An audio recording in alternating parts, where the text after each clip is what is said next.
Good morning students.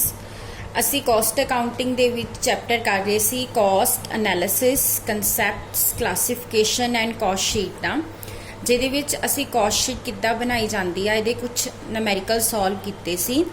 ਅੱਜ ਦੇ ਇਸ ਲੈਕਚਰ ਦੇ ਵਿੱਚ ਅਸੀਂ ਉਹ ਕੁਐਸਚਨ ਸੋਲਵ ਕਰਾਂਗੇ ਜਿਹਦੇ ਵਿੱਚ ਤੁਹਾਨੂੰ ਜਿਹੜਾ ਹੈਗਾ ਆ ਸਿਰਫ क्लोजिंग और ओपनिंग स्टॉक के अमाउंट ही नहीं दिते गए होंगे, बल्कि तुहानू उन्हां दे यूनिट्स मतलब उदां दी क्वांटिटी जिहड़ी हैगी आ वो भी मैंशन की गई होएगी और तुहानू उन्हां ने ओपनिंग स्टॉक की वैल्यू तो दे दी होएगी, बट क्लोजिंग स्टॉक की वैल्यू जिहड़ी आ तुहानू कैलकुलेट करनी पेगी।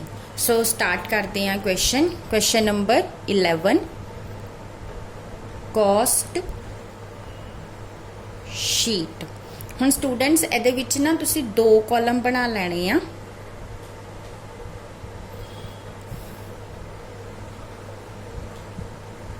ਇੱਕ ਕਾਲਮ ਯੂਨਿਟ ਦਾ ਹੋਏਗਾ ਤੇ ਦੂਸਰਾ ਕਾਲਮ ਅਮਾਉਂਟ ਦਾ ਹੋਏਗਾ।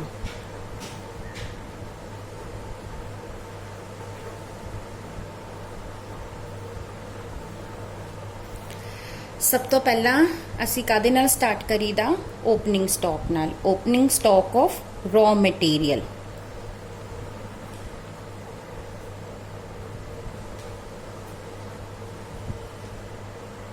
इस क्वेश्चन दे विच तुहानू ओपनिंग स्टॉक 3000 दिता होया आ।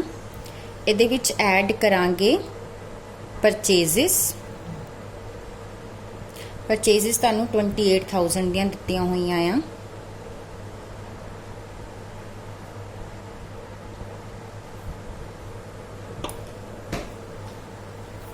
उस तो बाद 28,000 3000 प्लस करांगे आ जाएगा 31,000। हुण इहदे चों लैस करांगे closing stock of raw material. Closing stock तुहानू दिता होया 4500 दा।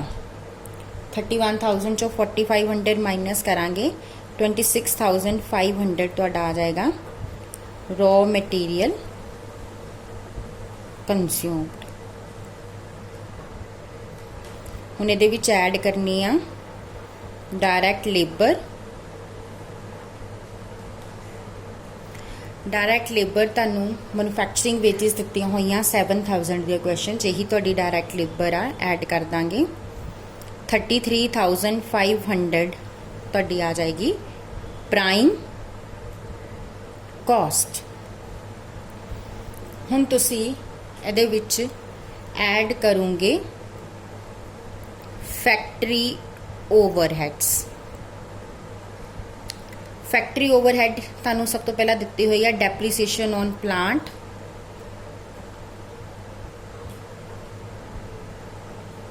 ਇਹ ਕਿੰਨੀ ਦਿੱਤੀ ਹੋਈ ਆ 1500 ਦੀ। और तुहानू फैक्ट्री ओवरहेड दे विच एक loss on sale of part of plant भी दिता होया आ, बट ये लॉस जिहड़ा हैगा असी ये फाइनैशियल नेचर दी आइटम आ, इनू असी कॉस्ट शीट दे विच शो नहीं करना। उस तो बाद तुहानू दिता होया आ factory rent and rates. Factory rent and rates किन्ने दा दिता होया 3000 दा। सो वो प्लस कर Dange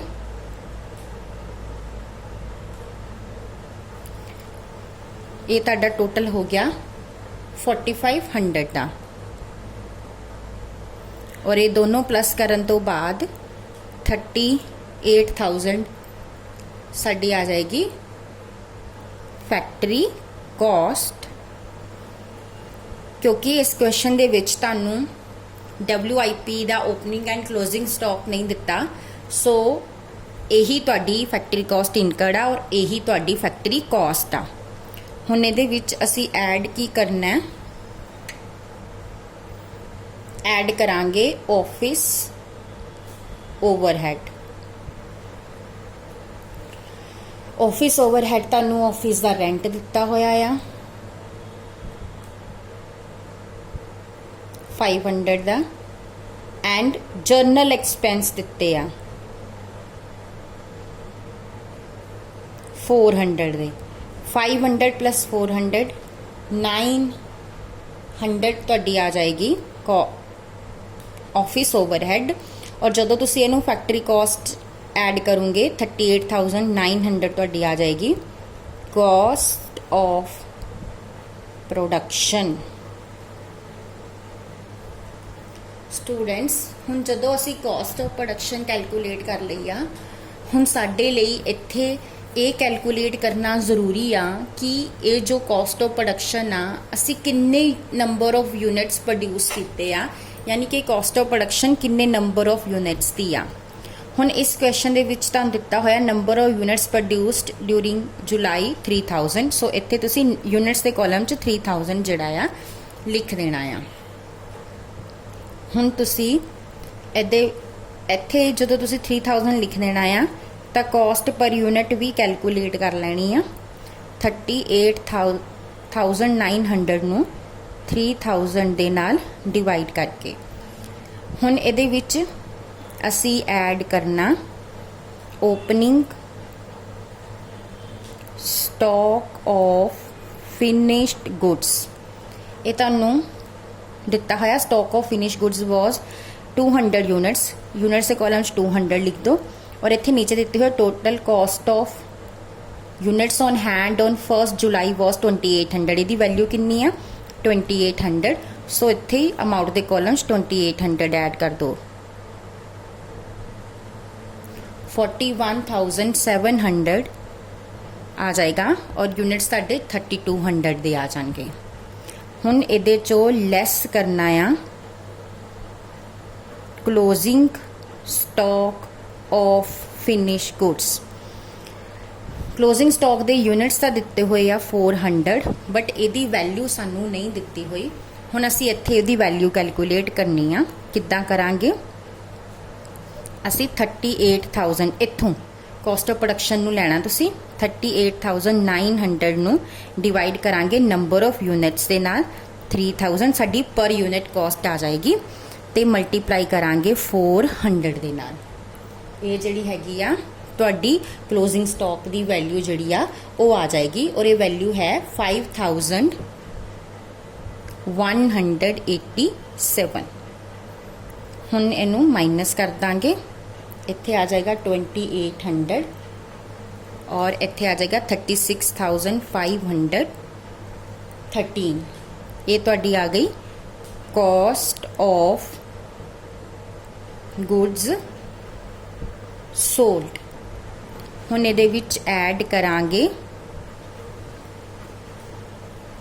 selling and distribution overheads. ਇਸ ਕੁਐਸਚਨ ਦੇ ਵਿੱਚ ਤੁਹਾਨੂੰ ਡਿਸਕਾਊਂਟ ਔਨ ਸੇਲ ਦਿੱਤਾ ਹੋਇਆ ਆ।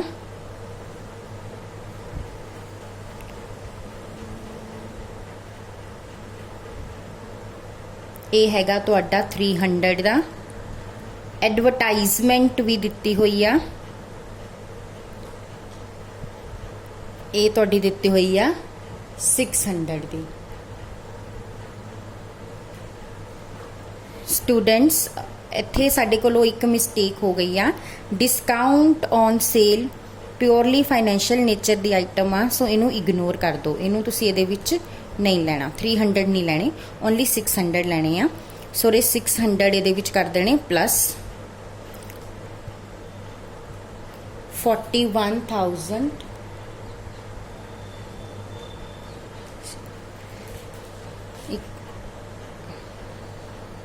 37,113 ਤੁਹਾਡੀ ਆ ਜਾਏਗੀ ਕਾਸਟ ਆਫ ਸੇਲ।